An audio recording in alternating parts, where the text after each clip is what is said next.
Natália de Alencar retornou à Andaluzia após 10 anos. Poderosa, rica e envolta em mistério, ela voltou para assumir a propriedade da lendária fazenda La Sombra del Viento, herdada de seu avô, Dom Mateu. Ninguém sabia ao certo por que ela havia sido escolhida, nem por que abandonara tudo uma década antes, inclusive Eduardo, o treinador de cavalos com quem viverá um amor proibido. Natália era agora uma mulher imponente. Seus olhos carregavam histórias não contadas. Seu porte, o de alguém que venceu batalhas invisíveis. Ao chegar, reencontra Eduardo, mais maduro, mais cético. Mas os cavalos reconhecem o perfume do passado. Principalmente Eclipse, o garanhão negro descendente direto dos fundadores da linhagem de Alencar, que só se deixa montar por ela. Quando Natália pisa na cocheira antiga, encontra uma carta escrita à mão por seu avô, selada com cera vermelha. Se você está lendo isso, é porque o sangue que corre em suas veias é mais do que herança. É maldição. Eduardo tenta manter distância, mas a química entre os dois ainda pulsa. Eles compartilham lembranças e feridas. Um incêndio misterioso atinge um dos celeiros, e os cavalos parecem inquietos. Algo os assusta durante a madrugada. Natália começa a ter sonhos com sua mãe, morta tragicamente quando ela tinha 15 anos, sonhos em que sua mãe sussurra segredos sobre a linhagem da família e o passado da fazenda. Uma investigação informal leva Natália até o antigo diário de Dom Mateu. Lá, ela descobre que sua mãe foi assassinada, e não vítima de um acidente, como todos diziam. E mais, seu pai biológico não era quem ela pensava. Natália descobre que Eduardo é, na verdade, meio-irmão por parte de pai. Mas o romance que viveram no passado já havia ultrapassado os limites da simples afinidade. O sangue entre eles era só parte da história. Eles compartilham um passado romântico que agora parece inaceitável, mas nenhum dos dois consegue enterrar o sentimento. Natália começa a ser ameaçada. Recebe bilhetes anônimos dizendo para abandonar a fazenda. Há alguém entre os empregados, ou entre os herdeiros rejeitados, disposto a matá-la. Um segundo atentado quase mata Eduardo. Ela descobre que há um testamento alternativo e que Dom Mateu escondia uma sala subterrânea sob o estábulo principal, onde documentos antigos falam de rituais com cavalos, linhagens selecionadas e pactos de poder feitos no tempo da Guerra Civil Espanhola. Natália entende que a beleza dos cavalos sempre foi usada como cortina para algo mais sombrio, tráfico, rituais, segredos de guerra. Sua mãe tentou destruir tudo e foi morta por isso. Agora, ela deve escolher, proteger a beleza da tradição ou expor a verdade e perder tudo.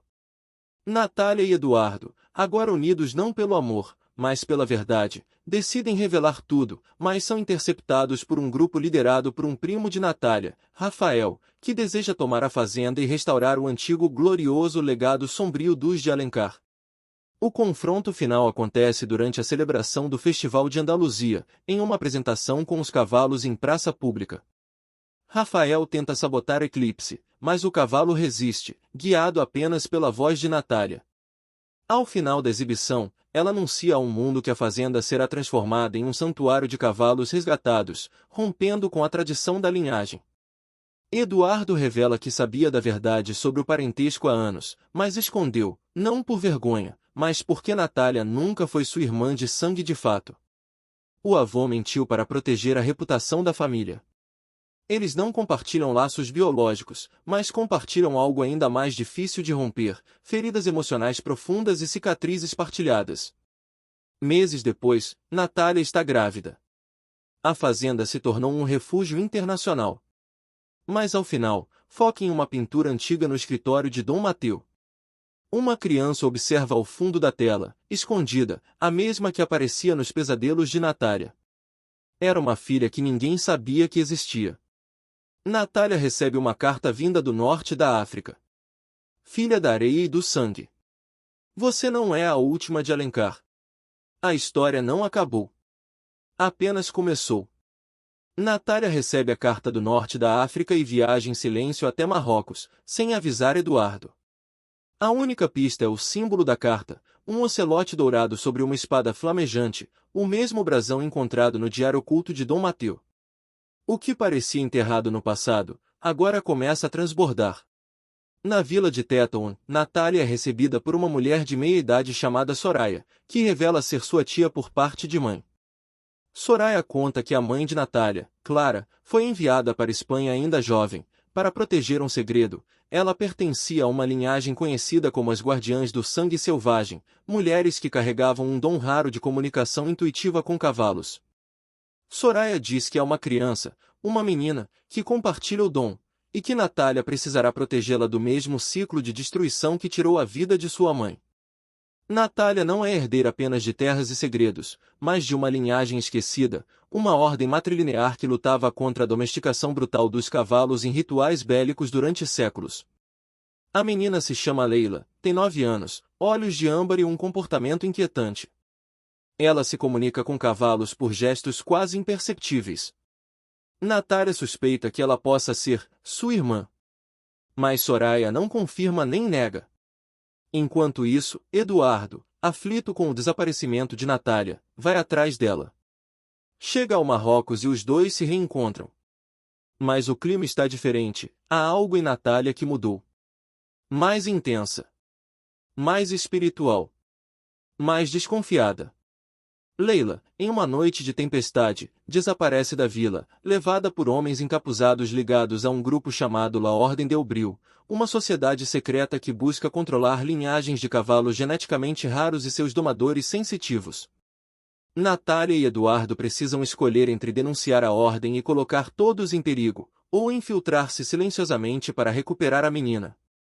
Leila foi levada para uma propriedade em Sevilha, onde acontecerá um evento secreto, o Torneio das Sombras, um leilão e demonstração de cavalos domados por métodos proibidos.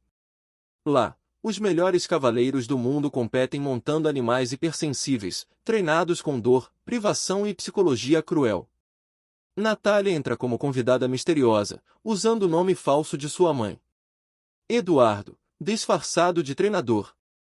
Quando Leila é levada à arena, forçada a montar um cavalo drogado, Natália invade o espaço e o confronto explode. Leila revela em público que Natália é sua mãe. Soraya mentiu para proteger as duas. Leila é fruto de uma relação da juventude de Natália, escondida por Dom Mateu para evitar escândalos familiares. A menina foi tirada dela ao nascer.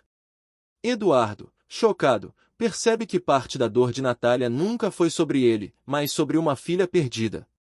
Natália e Eduardo conseguem escapar com Leila, mas agora são alvos da Ordem del Bril. A fazenda La Sombra del Viento volta a ser o campo de batalha final. Natália convoca a imprensa, exibe os documentos e vídeos dos bastidores do Torneio das Sombras. A fazenda vira símbolo da luta contra os maus-tratos, ganhando apoio mundial. Mas a exposição tem um preço, a Ordem jura vingança. Um incêndio criminoso destrói parte da antiga biblioteca. Natália, agora mãe, herdeira e combatente, sente o peso de proteger um legado que não escolheu, mas que precisa redefinir.